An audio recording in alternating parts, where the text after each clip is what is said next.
اور بغیر ایک مرگ انبوہ میں کہتا ہے ایک کیریکٹر کہ آپ 50 سال پہلے بغیر موبائل کے، بغیر ریڈیو ٹی وی کے، بغیر فریج کے جیتے تھے.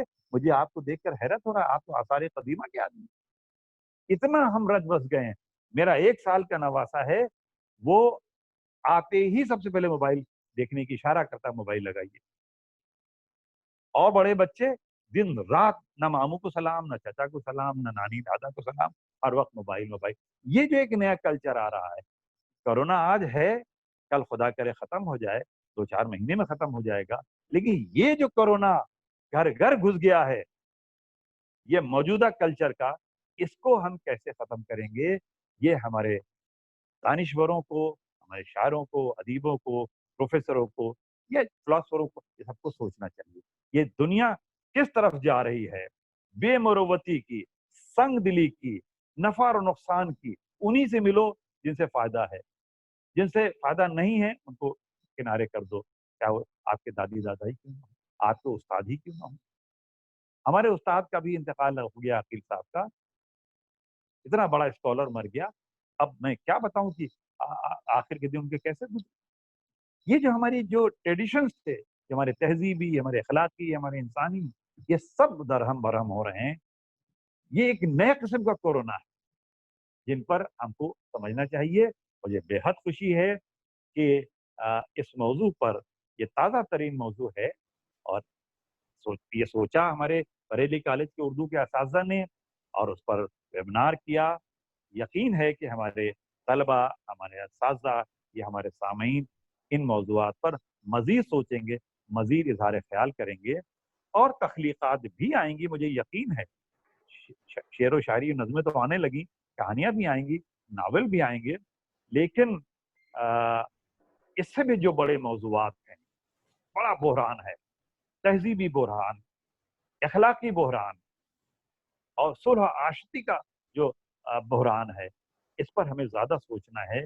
کیونکہ اگر یہ ڈوب گیا تو کورونا ایسا آج ہے کل چلا جائے گا، 4 دن میں، 6 مہینے میں، 8.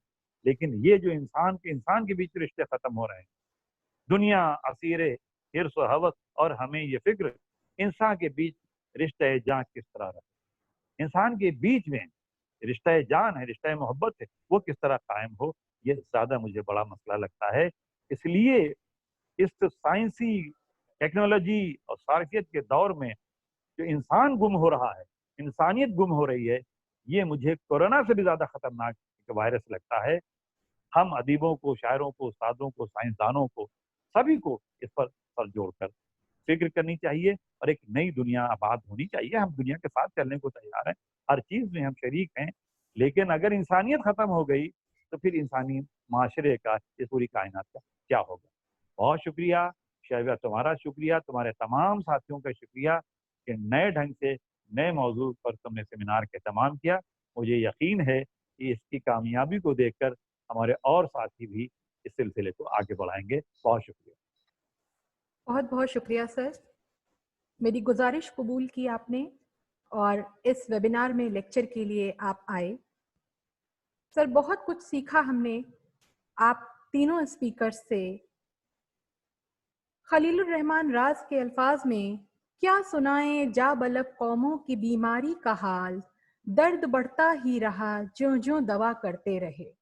تو کورونا کی دوا تو شاید ہم تلاش کر لیں، کووڈ-19 کی دوا تو شاید ہم تلاش کر سکیں، لیکن اس پوری پروسیس میں جو اور طرح کی بیماریاں سماجی معاشی ہم دیکھ رہے ہیں، اپنے رشتوں میں دیکھ رہے ہیں، ان کی دواؤں کی بھی تلاش ضروری ہے. بہت ظلم کیا ہے ہم نے فطرت کے ساتھ، اب اس پرکرتی نے ہمیں ایک موقع دیا ہے ریسیٹ بٹن کو دبانے کا. شاید ہم پھر سے اپنے کیے ہوئے مظالم کی بھرپائی کر پائیں. امید کریں گے کہ اس عہد سے ہم کچھ نہ کچھ سیکھ سکیں. کورونا، کووڈ-19 یہ دور ابھی جاری ہے، اور یہ دور گزرنے کے بعد، جیسا کہ آپ نے کہا کہ شاعری ہو رہی ہے، نظمیں لکھی جا رہی ہیں، لیکن کسی بڑے ناول، کسی اچھے افسانے کو آنے میں وقت لگتا ہے. تو امید ہے کہ اردو ادب میں بھی ایسی چیزیں آئیں گی، اور